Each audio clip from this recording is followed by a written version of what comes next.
there's specific postpartum doulas, and it's their job to come and nourish the mother and look after the mother during that the fourth trimester, and we're locked down, and so no one was visiting anyone, so I couldn't get someone to come in. So I was like, it's okay, I'm going to DIY it, I'm going to do it myself. So I did the doula course myself. I was like, I can do this, and then I was like, hit me about 2 weeks before my due date. I was like, you know what, I can't rest myself, I can't batch prepare all of these meals for 5 weeks, I'm gonna have to get some more help. So I like emergency called mum, saying, Mum, like, can you do the course with me, can you take on all these learnings and do it with me, and can you tell John, who's my husband, to do it, like to help him nourish me as well, because I actually can't do it myself. I can't DIY my fourth trimester. Welcome to the Wildflow podcast with me, Charlotte Puanto, certified cycle and feminine embodiment coach and shamanic womb guide. In this podcast, I'll share my wisdom and conversations with powerful change makers, thought leaders, and embodied teachers to invite you to live cyclically in flow with your menstrual cycle instead of fearing it, to heal menstrual shame and normalize womb wisdom and period positivity, and to step into your sovereign magnetic power to create and embody the change you desire to see in your world. Settle in to unleash your wild flow.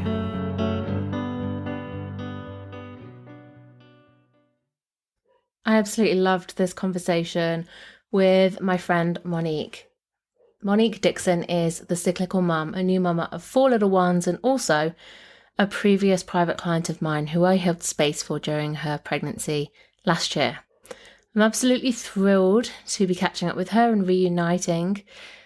She's a delicious woman. I adore her and what she is doing through her work, the way she's approaching motherhood, just who she is as a person. She's just absolutely lovely.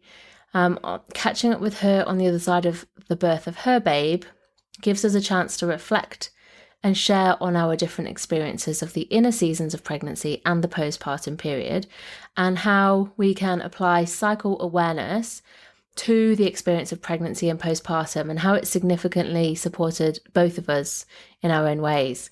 In this conversation, Monique and I share openly on the experiences that we've had that's shown us that despite being pregnant and not having a menstrual cycle, we're still cyclical beings experiencing a cyclical nature. Monique shares her experience of the inner seasons of pregnancy and really breaks down for us how her energy, capacity, and focus and self-care needs changed across each phase. She talks about how she consciously prepared to honour her postpartum period, the points of transition between the seasons within pregnancy as well.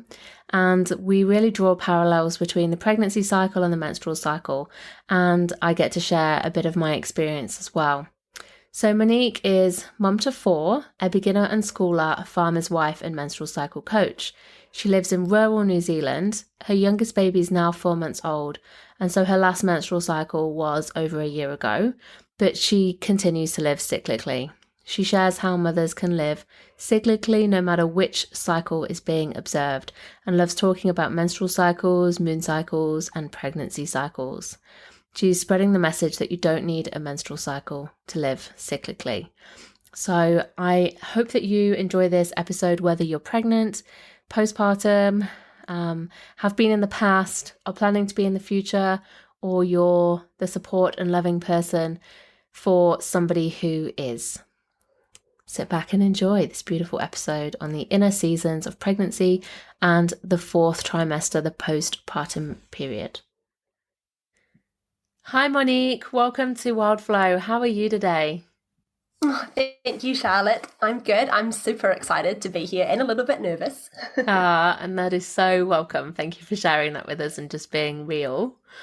I would love to start by asking you to share with us your cycle check-in. So if you have a menstrual cycle, just where in your cycle you are today and how that feels for you in your body. And if you don't have a menstrual cycle, just sharing with us if you connect to your cyclical nature, how you connect to your cyclical nature, what kind of cycle or kind of rhythm that you're like most identifying with, and then how that feels for you today. Oh, absolutely. So my fourth baby is just gone 4 months old. So I'm 4 months postpartum. So I haven't had my first bleed post birth yet. And I'm identifying at the moment with, I'm calling it a postpartum cycle. I think that's the best word for it. I'm not using the moon cycle yet because I kind of feel like I'm in this real spring energy of my cycle, and it just feels really like exciting, and like I've got energy but not a lot of energy, and I've overdone it this week, and I can feel it in my body that I'm exhausted and my body is sore and my physical body feels really worn, and it's a real sign that I've absolutely overdone it, which like coincidentally is actually what I do in my menstrual cycle as well. Like I really burn myself out in that springy time, and so I can feel it now, and I know that I need to not just slow down, but actually nourish my body in order to get back to that spring energy that I was feeling like a couple of weeks ago. Oh, thank you so much for sharing that. I really love your description of this being a postpartum cycle. You're not cycling with the moon, yet you feel like you're in this spring, and so you're in month 4. So I'd love to ask you in a minute more about this, but I just thought I'd share my cycle check-in as well. So I am currently on, oh dear, I think it's day 25. I must admit, my brain's a bit foggy today. I had a terrible night's sleep last night, of course. My little one, she was just up all night, just breastfeeding heaps. And I was like, get off. I've got to sleep. I need to sleep. And it's making me a little bit forgetful, I guess, and a bit vague in my mind. So I think I'm day 25, and I'm expecting to bleed in 4 days. I ovulated later. It was like day, can't remember, about day 17 or 18, I think. So a few more days before bleeding, but I'm just starting to feel that kind of, just like, a bit more like chill, a bit more like needing rest and to be slower. A little bit, vague in the head, but like I say, that could be sleep. So in this kind of just cruising along until bleed time hopefully comes around, and it's going to coincide with a circle that I'm running. I'm running our first moon circle on the same day when I'm due to bleed, and I cannot tell you how many times this seems to happen. It's really hard for me to plan life around an irregular cycle. So it's happened so many times when I've started bleeding when I'm holding a circle. It's like, what is this about? But that's a whole other conversation about just surrendering and going with it. But that's my cycle check-in today. Oh, lovely. Thanks for sharing, Charlotte. It's so nice. That's one of my favorite things about listening to this podcast, is that you share so honestly how you cycle check in yourself. And it's just it just normalizes it, that it's not perfect all the time, that we just have the cycle and we have to surrender to it. Yeah. Oh, thanks for that reflection. I love that. I'm really glad it's helpful to hear. And I think that's so true. Like, most people in life don't go around going, oh, where are you in your cycle? Like, how is that feeling for you? And actually, it's so important and so helpful when we can, because, we can see how it's different for each other. We can see where the similarities are. We can start to have awareness and understanding, and just like normalizing the stuff that's normally so hidden. So cool. Thank you. Love that. Right, so back to you. I really want to go into this. So we're here to talk about the inner seasons of pregnancy and postpartum. So if we start there, you just said that you feel like you're in an inner spring as a postpartum cycle. So let's kind of go backwards. When did this spring start, and when did you feel like you were in your winter?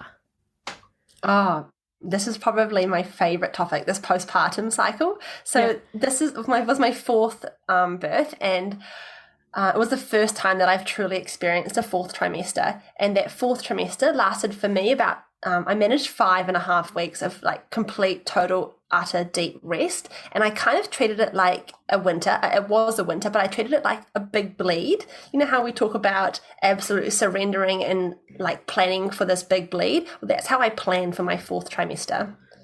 I love that so much. So just in case anyone's not aware of what a big bleed is, there's this concept that I believe was created by Alexandra Pope and Shani Hugo Wurlitzer, who wrote the book Wild Power. That's where I first heard of it anyway.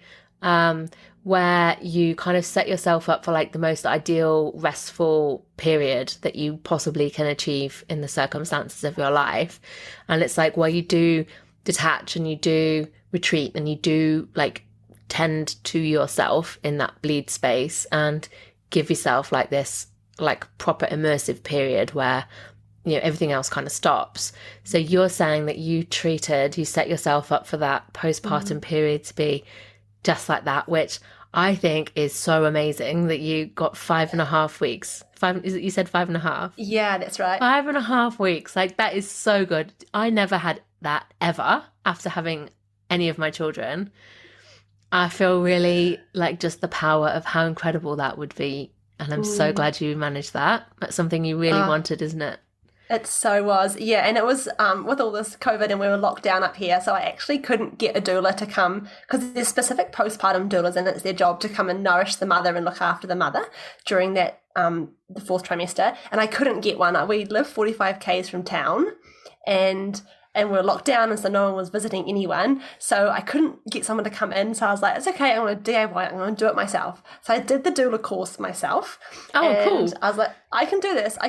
And then I was like, hit me about 2 weeks before my due date. I was like, you know what? I can't rest myself. I can't batch prepare all of these meals for 5 weeks. I'm going to have to get some more help. So I like emergency called mum saying, Mum, like, can you do the course with me? Can you take on all these learnings and do it with me? And can you tell John, who's my husband, to do it, like to help him nourish me as well? Because I actually can't do it myself. I can't DIY my fourth trimester.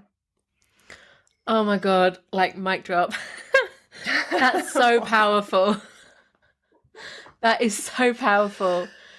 How many of us think that we just like have, if we need something doing, we just have to do it ourselves? Like I fully resonate with that. Like I've been really noticing that come up a lot for me in the last few weeks, particularly. Like can't rely on other people to just do the things that you need. And if you just need it doing enough, you just got to do it yourself. And at that absolute time when you need support and community more than ever, and then to be in COVID and like you said, there were lockdowns happening and restrictions and, all the rest of it, to really just, ask your mum to do that for you and then asking her to coordinate with your husband so you don't have to do that job yourself and you can just fully surrender and immerse in being nurtured by other people. And so you can just recover and heal and bond and feed and divine. It was amazing. But before that I didn't even know what I needed. Like I didn't actually know that fourth trimester really even existed for my last 3 babies. So I had to like do the doula course, really learn that actually this is such a sacred special time. And then I put that together with my menstrual cycle coaching to know that this is very similar to when we bleed, that we need that deep nourishment and it's just like an extended bleed, like a big bleed. It was amazing, Charlotte. I wish it for every woman right now.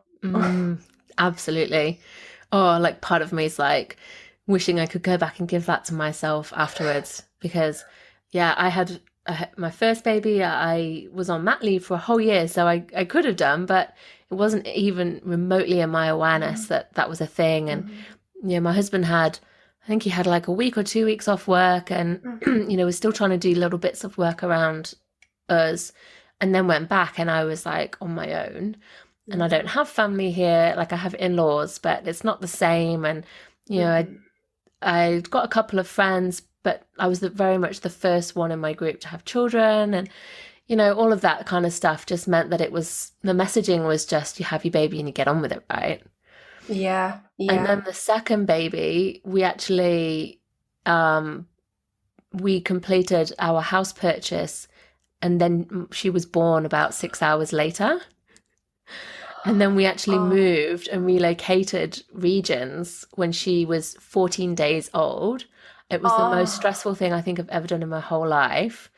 It just, the series of circumstances that meant that like we had to kind of buy it and move at the same time. It just was unavoidable. But, I really had to like that expression, gird your loins, like really like just hold it together and be strong to get through it. But it was really damaging, actually. It was really, really hard, and I'd never do that again.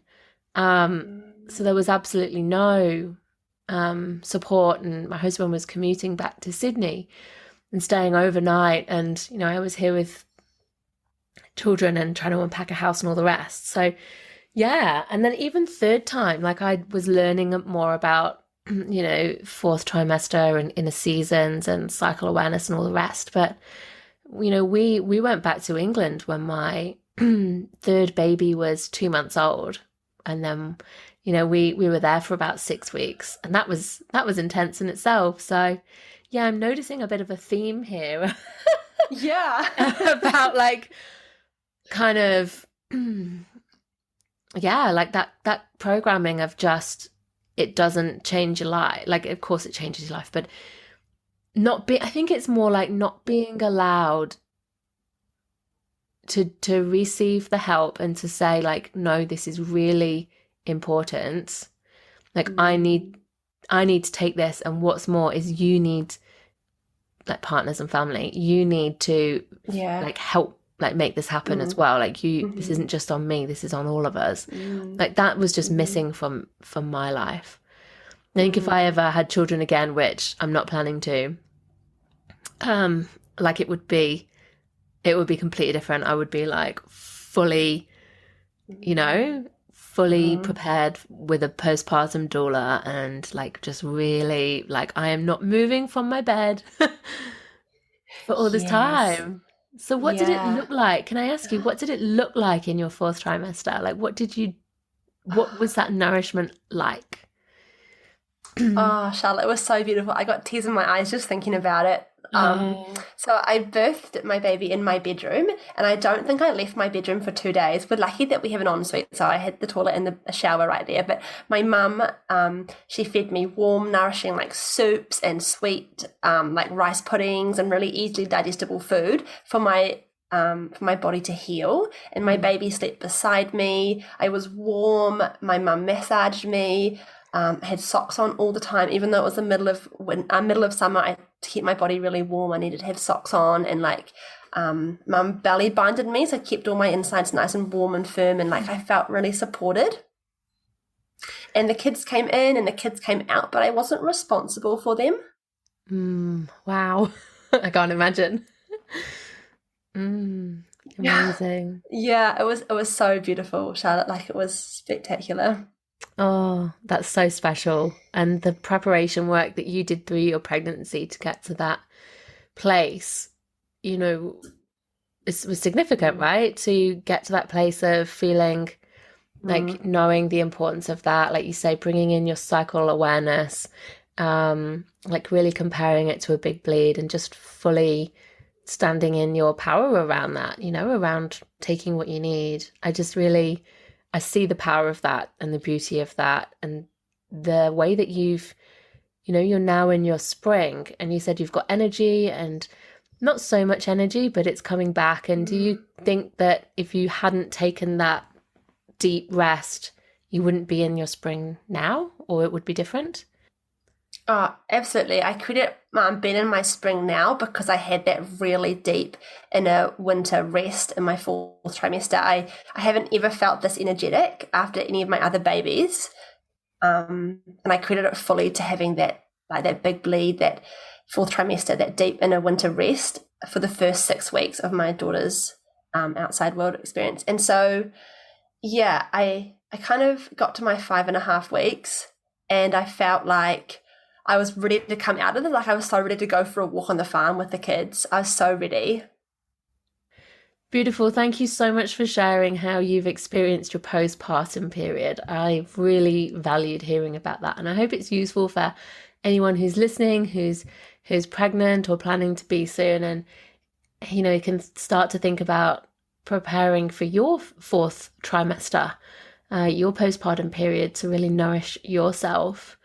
Now, I'd really like to have a chat with you about the inner seasons of pregnancy, because, I've heard you talking about this, and I think it's really important for us to understand more about our cyclical nature, whilst we're pregnant and not bleeding, but, how each trimester's got its own quality and its own energy. And, I'd love to hear you share your experience of how you related to the seasons or the cycle in your pregnancy, because I think it's really helpful for other people to hear other people's experiences and then apply it to their own experience, and just to have that grounding that we're not just kind of floating through, this long extended non-bleeding time, but to really anchor into cycles. So could you share with us, what your pregnancy was like, in terms of trimesters and cycle awareness? What was that like for you? Oh, sure. I sure can, Shala. But let me start out saying that it wasn't intentional. Like, I didn't go into this pregnancy thinking that I was going to discover this entire cycle of pregnancy. Like, I just didn't even know it was even a thing. And I signed up to be a menstrual cycle coach, and I wasn't pregnant. And then the course started, and nearly around the same week, I found out that I was pregnant. And I was so devastated, and I was so nearly shamed that this menstrual cycle coach, who is this menstrual cycle coach to fall pregnant? Like, who's she on about? So I had this massive imposter syndrome.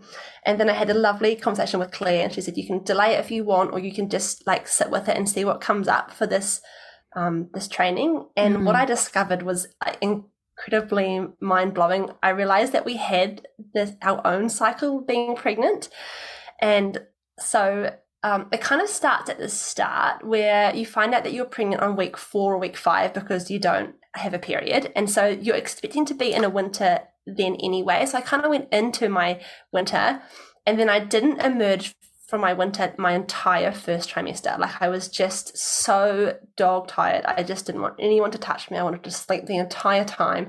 I didn't want to eat any green smoothies. I just didn't even want to touch a vegetable. I just wanted carbohydrates and real rest. And that's quite typical of my time when I had a period normally anyway. So, but it was so extended, Charlotte. There's nothing like it. Like, you can let go for a bleed for 4 or 5 days quite easily. And it's quite hard, but 4 or 5 days is manageable. But for 13 weeks, it's just next level. It was so incredibly hard to do.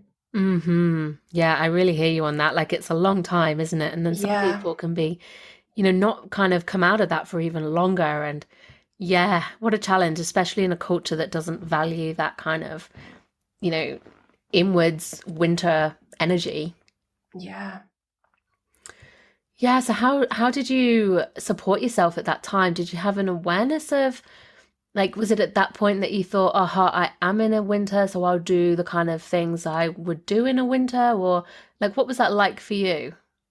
I don't think I really had an awareness till the end, the last few weeks, that I really kind of clicked, this is my energy right now, because we learned to do the full body check-in, and I just constantly was on my physical body, in my diary, you can go back and see I'm tired, I'm worn down, I'm exhausted, I'm touched out, I was constantly like that. And I finally clicked that here we are, this is exactly how I feel on my period, and this is where we are right now. Yeah, that's what Amazing. It was like. Yeah. And some things that really helped for me was to just get horizontal as often as I could. So I would just get into my bed. It was kind of like my period cave, and it normally is anyway. And I just sit in bed and I'd read to the children. I'd just read books and would occasionally watch a movie on the laptop, or I'd play this game. It was let's put Mummy to bed on the floor. And I'd go and get the blankets and the pillows, and I'd just lay there, and they'd cushion me all around me, or I would lay on the couch and they would just bounce around, and I'd just be as horizontal as I could, as often as I could, was really my my way to get through. Oh yeah, that's amazing. And I really I can relate to that a lot, just needing to be horizontal, even though you've got children bouncing around all over you. It's you do you, I'm doing me. I just need this. Yeah, that was me. Yeah, thank you for sharing. And so did you notice a shift when you got to your trimester 1-2 transition and moved into trimester 2? What was that like for you? Yeah, so going from my first trimester. So I reckon around 13 weeks I started to transition in, and it took me a good 10 days. And I can tell you they were an extremely frustrating 10 days because I felt like I was like, yes, I'm finally coming out of this winter. Like I'm going to have some energy. And the next day crashed. Like I had nothing. Like I was back to where I started again.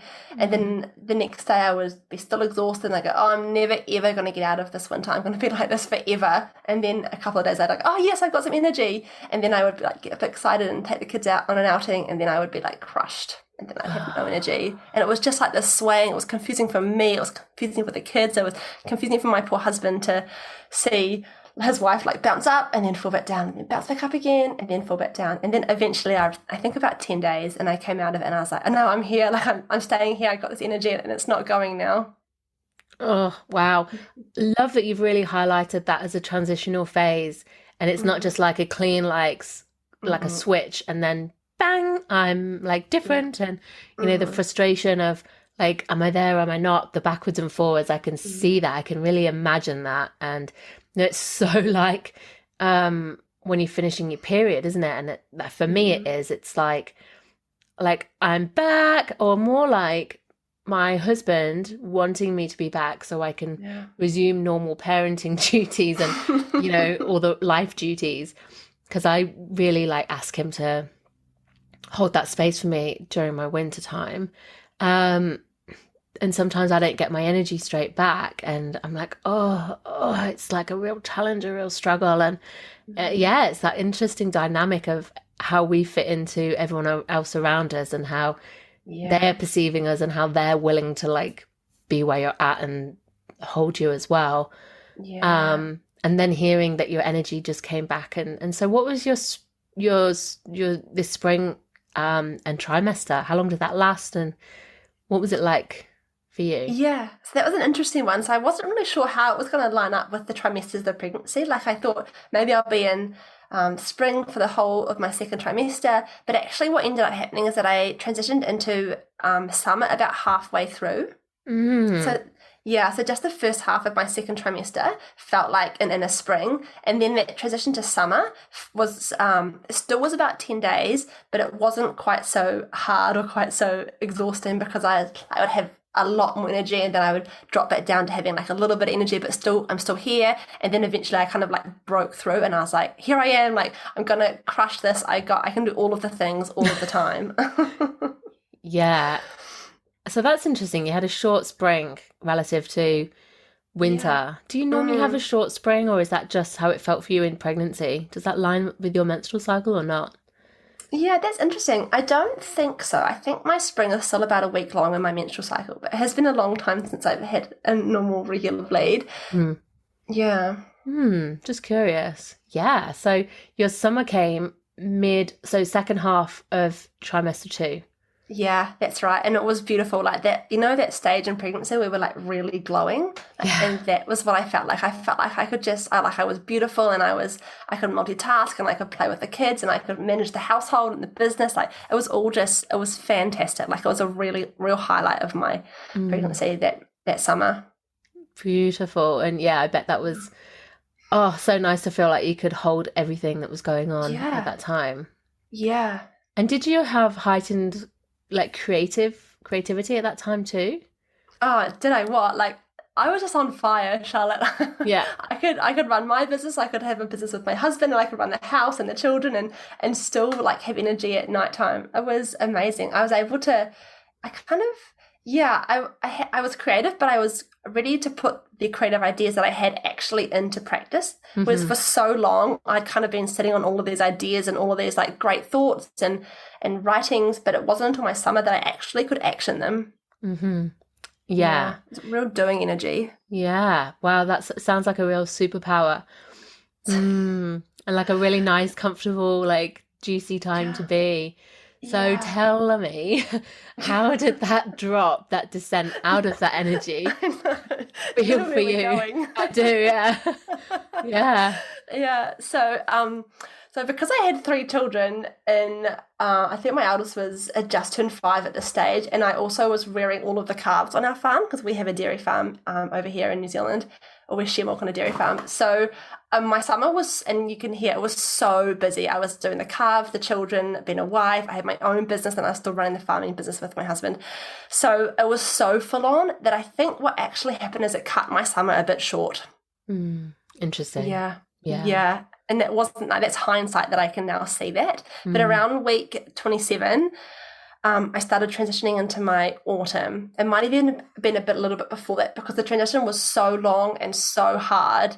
Yeah. It was like I look back and it actually was traumatic on me. I didn't know how I was going to drop from such a height of my summer into this real cruisy, slow autumn energy, and that was so hard. And I was so lucky, Charlotte, to have your support over that time, because otherwise I'm not quite sure how I would have managed to get through. But I look back and like my heart hurts for my body at that time. It was a lot.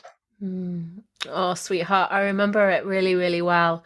And it was a real time of like letting go, wasn't it? And really kind of, I remember you sort of sensing this. The birth was ahead of you, and it was like a time to sort of let go and come into that kind of cocooning, but it was hard to let go as well of, the kind of beautiful dizzy heights of summer and calling in boundaries and like asking for what you need, and a lot really came up, didn't it, at that time? Yeah, it did. And from going from my summer where I could do it all on my own, like I was managing so well, and then to actually realize that, I can't do this on my own. I actually need to call in some support. But like, how do I even do that? It really came up at that time. Yeah. Yeah. Would you share with us, if only if you're happy to, like just what helped you at that time? Yeah, for sure. So I actually had a period of burnout there where I say that I had to be rescued from my own life because I was beyond even being like, no one could even help me. I was so low that someone actually had to come in, and like I couldn't get out of bed one day, and so my family had to come in and go, we're taking you out, like we're going to take you to your parents' house. And so I spent 6 weeks with my mum and dad, with all my children as well, because my husband stayed on the farm and did the calves and the cows. And what really helped was staying in it. Like I just wanted to bounce out of it all the time. I wake up and I go, no, I'm totally fine. Like I'm back to normal. Like I'm good. And it was really hard to go, actually, my body is still tired. I need to sit in this for longer than what is like socially acceptable. Yeah. Yeah. That's a powerful point. Yeah. So sitting in that, what did that look like for you to really just stay in it? Yeah. It looked like that I could just say to the kids, no, mummy can't help you. No, mummy can't do that with you. You're going to have to ask like your granny right now, because mum's just going to sit in bed and I'm just going to read, and I'm just going to sit here. I'm going to meditate. I'm going to do a yoga nidra. I'm just going to do a little bit of dance now so I can really get into my body. I'm just going to actually let myself feel this. And we had one call during that time, and it was the most exhausting coaching call that I ever had, Charlotte, and where you actually helped me to feel everything that was in my body. And it kind of on the surface, like if anyone was watching us, it would have looked like we're doing nothing, like hardly any talking. But oh my gosh, the emotions that were coming out and the feelings that were like being trenched up from so deep down was so much, and it was so healing, but it was so exhausting, and I needed days to recover from that. And I have no examples of anyone else in my family ever having to do something like that, and so it was kind of weird and hard, and I couldn't explain it to anyone but you. So yeah, so really feeling my emotions and really having you hold space for me was what got me through those 6 weeks. Oh, thank you for sharing that, and like the truth of it as well, like how hard and exhausting it was to do that, but also hearing the value of doing that, like you say, just sitting in it and asking your children to go to your mum for help and feeling your feelings. And you talked about dancing and like moving through, letting the feelings like be and move through you. And then once you did that, you were able to kind of connect in with what you need, didn't you? Because I remember you were like, and you touched on it already, like, I'm not sure what I need. And from that real connected place, you really clearly came up with quite a list of things you needed.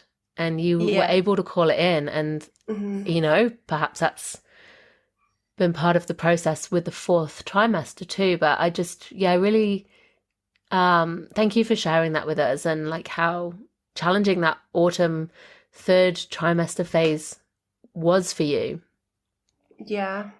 Yeah, but do you know what? It turned out to be so beautiful. Like once I got through my transition and once I'd landed in my autumn, it was so beautiful. Like I was able to slow down and like spend real quality time with my family and not be rushing everywhere. Like it just turned into this beautiful, like my bump was growing bigger. I was just feeling so sure of myself, but I didn't ever think I would get there. Yeah, and you did. It was Yeah. amazing. It was such an honor to hold space for you at that time in your pregnancy. So Thank you, grateful for Charlotte. that. Thank you. Mm.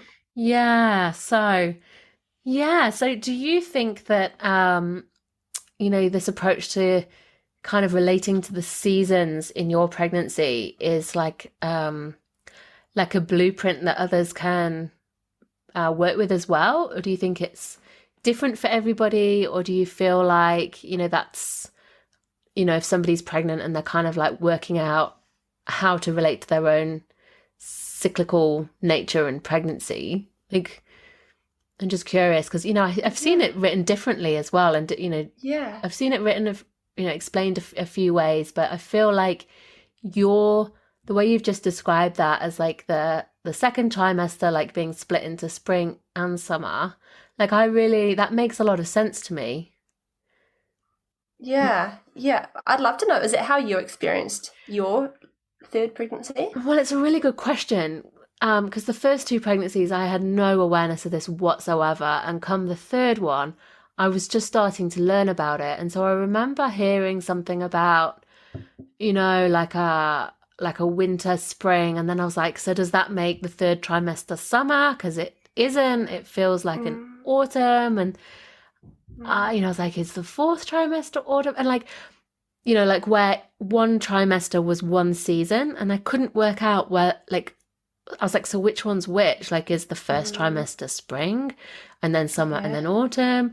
Yeah. And it never really fit. So what I'm really loving, like thinking about it, is the way you've split that second trimester, because that seems to make a lot more sense. Like for me, you know, and I didn't have this awareness at the time. So kind of really like not enough to kind of go, I don't agree with that. I'm going to work this out for myself. I was more in the place of trying to fit myself into somebody else's definition. So the first trimester, like I always was like so tired, like ridiculous, like someone had smacked me around the head and I just like couldn't get up. You know, trying to get up and go to work was just you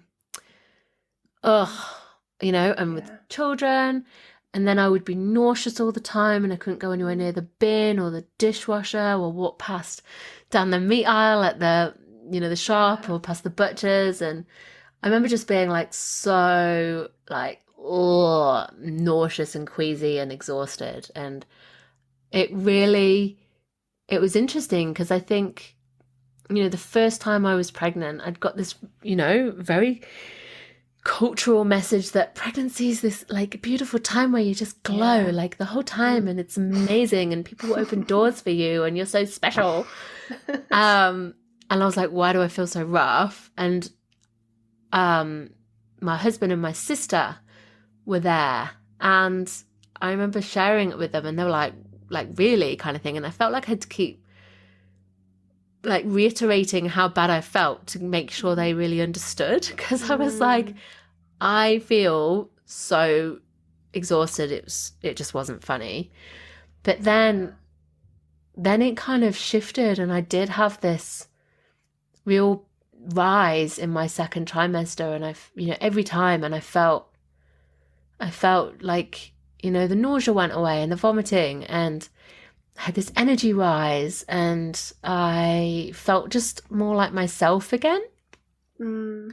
I wasn't, you know, full of beans, but I definitely felt better. And then, you know, sort of midway, I was like, oh yeah, you know, like, I felt pretty good.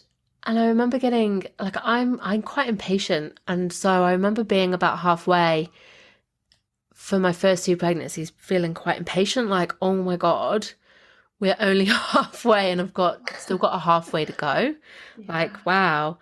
And in my third pregnancy, I remember feeling like, I was like, oh, I don't know if I can get through this. Like, I just sort of remember hitting halfway being like, whoa, I know how big I'm going to get. I know how tired I'm going to get again. And sort of was like not really kind of looking forward to having zero energy with, for me, it was only 2 small children who would have been aged 2 and 4 nearly when my third was born, and just feeling like, gosh, this is tiring. Like, I can't do the things that I was doing. And when I had my third baby, I'd been doing my life coach training, and I was really thinking about setting up my business to be something I could come to after she was born and after I had postpartum period and after, whenever like my maternity time ended. So I remember doing like a lot of kind of groundwork and preparation and like wrapping up, and that's quite autumnal, isn't it? Like, that kind of really treated it like I would treat an autumn in my menstrual cycle. And that time where I'm in now, it's like I'm not starting anything new. I'm just sowing the seeds, laying the foundations, getting some steady roots for, what's going to come after. But the third time, I really treated it like a sacred rite of passage. I really was like calling in all the support. I had an altar for myself and for the birth, and had a beautiful blessing, and called in a lot of sister support and family support who were over in the UK, and just really honored that as a deeply sacred spiritual time. Really wanted to feel like I could just fully surrender and let go of absolutely everything to just be able to birth in a really sacred way. And that was different for me. I did not do that the first 2 times at all, because basically I didn't even know it was a thing. And that was really life-changing for me. Like, it was the most powerful birth. Like, I birthed in a hospital, but I was so sure of what I needed, and I was so connected to my body, and I was so connected to that spiritual sense of it being a rite of passage, that I like could tell the doctor, like, bugger off. I could tell the nurse, please give me space, turn the lights off, I want my oars on, this is my playlist, like Phil's doing sacral acupressure, all these things. I was like, yes, I'm in a hospital, but like, I'm in control. So it really helped in that way. But that would be the extent of my kind of cycle awareness for pregnancy. Like, it's something that I've really learned a lot more about after the fact. And part of me feels a bit like, oh, I wish I like knew that more at the time. But I think, it just becomes one of those things where it's like, I lived it one way. I can see how powerful it has been for you and for other people. So, it's something that I really want to make sure that pregnant people are really hearing and are able to reflect on for themselves and take with them into their own journeys. Yeah, but I hear you telling your pregnancy story, and it sounds like that you did align with the seasons of your pregnancy, even if it was an unawareness. You did actually live the spring and then live the summer and then actually know what to do in like the third trimester, your autumn. Yeah, I think you're right. I think the third time I did, yeah. I think, yeah, I'd say so. Like, it wasn't I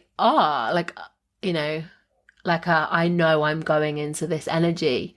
It was more just being connected with like my body. Yeah, and then responding to my needs, just kind of follow, like letting it guide me. Yeah. Which I think is like the greatest birth prep you can do, right? And parenting. Yeah. Absolutely. Yeah. Oh, wow. But you've got so much awareness, Charlotte, and you're going to bring that to your three daughters if they choose to have children. Like, you've got so much there that you can guide them through. And I think that's so amazing that we can now help the next generation of women coming through. Like, wow. Yeah. Thank you for reflecting that back to me. I really, really hope that all the work that I'm doing, like, there's such little, inspirations and like rockets up my arse. It's like, I want them to have the things I have kind of I didn't have and then have fought to have. And, I bet that's the same for you, right? Yeah, I know. I've got three daughters and one son, and I feel like it's such a blessing, like, to be able to pass this on and like hold them, like not expect them to take it on, because we've had to go through our own journeys to learn this stuff and to allow them to do the same, but to be there when they're ready to chat with us or to see us or to hear our stories. Yeah, absolutely. And what you just said there really reminds me of, like when we're sharing this with women as well, it's like we have to go on, we can hear this information, but, the sort of integration or embodiment part of it is that you've got to go on your own journey to be able to apply it for yourself. It's one thing to hear it and to like maybe know it mentally, but to actually live it is like the next step. And I think that's where we can resist it. And, we all have to be ready in our own time. And some of us, might not get there, but then some of us will at some point. And, I think that's a really important point that you just said there about, we have to connect with what's true for us when we're ready. But yeah, so I'd love to, ask you, so you, your business that you have been, growing and incubating. So you're the Cyclical Mum, which I just absolutely love. So tell us about your plans for what you're going to be doing. Oh, thank you, Charlotte. So I'm just kind of like cultivating and feeling out right now what my message is, but really I think it's leaning towards that you don't have to have a menstrual cycle to live cyclically, because we all, I don't know, there's just this gap out there, I think, where if you haven't got a period, then you can't live cyclically. But actually there's so many other cycles, and you touch on a lot of them, like the moon cycle, the pregnancy cycle, and like that postpartum cycle that we're kind of feeling out now. But there's also like the external cycles as well, like the day cycle and the life cycle and the seasonal cycles, and like there's so much there. It's not just around menstrual cycle. Totally. I really hear you. And like, I really care about this too, because, like I've only had my menstrual cycle for the last year, and for, like six years or so, I've not had one, like because of breastfeeding and being pregnant and, like a cheeky little period here and there. But yeah, I mean, that was what really connected me with, cycle awareness. Like my first few years of cycle coaching has been without a period. And it's like, like you say, like this is a thing, this is totally possible. And I really see that for you as well, with your children and the journey you've been on and how much this has helped you. Yeah. There's so much there. It's an exciting space, and it's kind of so powerful when you realize that we as women are not supposed to live kind of like with how we've been conditioned to live. And even me, like I'm in my spring now, but you can't consistently be in your spring all the time. Like you still need to rest and honor the energy that you do have for that day. So yeah, there's so much out there, and it's so different for all of us, and it's evolving a lot. Totally. And I was just thinking when you said that, I remember being postpartum and really, really feeling I was in a spring. I remember having like so many ideas come to me when I'd be like breastfeeding, pinned to a chair in a dark room, like I literally cannot move, so I've just got to be where I'm at. And then ping, ping, ping, like ideas just everywhere, and feeling like I just need to capture this, and I've just got this little spark of creativity and inspiration and connectedness, and then it would go again and I'd be tired. And took quite a while before I felt like I was in a summer. I don't recall actually moving into it was probably not. I'm wondering, like, was it when I've had my first menstrual cycle again, when I first started ovulating? Because I've had a few anovulatory cycles recently, and when I ovulate, I'm like ping, and I'm like, what is this weird feeling? Like, I have not felt this many times in my whole life because of being on the pill for so long. And then, like I say, pregnancy and breastfeeding, it's like summer's been elusive for me. Yeah. Wow. Yeah. In my own life, I'm just kind of like a big experiment, like where I am now and when I will move into summer, or even if I will ever get there, or maybe I'll have to wait until I ovulate. Like, I don't know. Like, it's kind of an exciting space. Who knows? Yeah, I'm really curious. Yeah. Oh, well, thank you so much for sharing, Monique. I just adore you, and I love talking to you and hearing you, like, seeing you on the other side, I guess, of this, this year, that we've had together, I guess, on and off. But seeing, like, you reflecting and like your personal journey, but also how this is really shaping what you want to do and the message that you have. It's such important wisdom. I can't wait to see what you do, and I invite everybody to go and follow Monique on Instagram, because she does some really fun reels as well as super helpful, informative posts. But just to close, Monique, I've just got 2 questions for you. Mm-hmm. So the first one is curious. It might be obvious, it might not be, but what is your favourite and what is your worst season of your cycle? Oh man, can they be the same season? Yeah. Love that. Go on.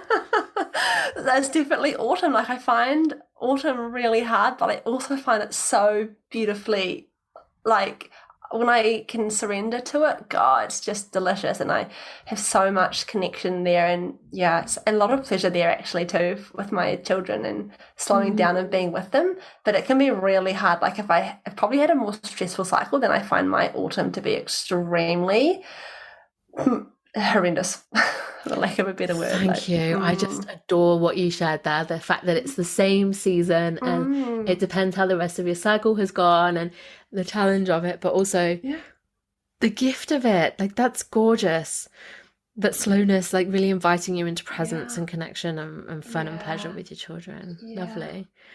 And my last question is, what, if you could summarize in one big answer, but a big question, but what is the one thing, the highlight of what has connecting with your cycle, your cyclical nature taught you?